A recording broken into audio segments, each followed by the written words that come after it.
मामुहरू नमस्कार सबैजना। हजुरहरू आफ्नो बच्चाहरूलाई जाउलो पकाउन के हाल्नुहुन्छ? म चाहिँ साग, ठड्याएको साग, चुकन्दर, गाजर, आलु, टमाटर, प्याज, लसुन, अलिकति मासु, यो कलेजो, खसीको कलेजो, अनि बोडी फर्सी यस्तै हालेर बनाउँछु।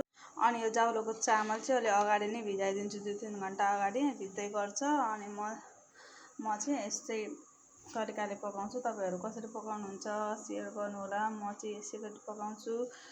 अनि मेरो बाबुहरू 1.5 वर्ष भए, 1.5 वर्षको भए, ट्विन्स हो जुन यसै गरी नै खानुहुन्छ बाबुहरू। तपाईँहरू कसरी पकाउनुहुन्छ? म चाहिँ यिनीहरू नै सामानहरू नै हाल्छु। तपाईँहरू कसरी हाल्छ? म चाहिँ गाजरलाई चाहिँ यसरी मसिनो टुक्रा पार्छु, अनि चुकन्दरलाई पनि मसिनो टुक्रा पार्छु। अनि प्याज र लसुन हाल्नु चाहिँ अलिक टेस्ट हुन्छ नि त, अनि लसुनहरू हाल्छु। अनि ज्वानो, मेथी, जिराहरू पड्काएर अनि यस्तो घिउमा यसरी नै पकाउँछु। तपाईँहरू कसरी पकाउनुहुन्छ सेयर गर्नुहोला। मामाहरू तपाईँहरूले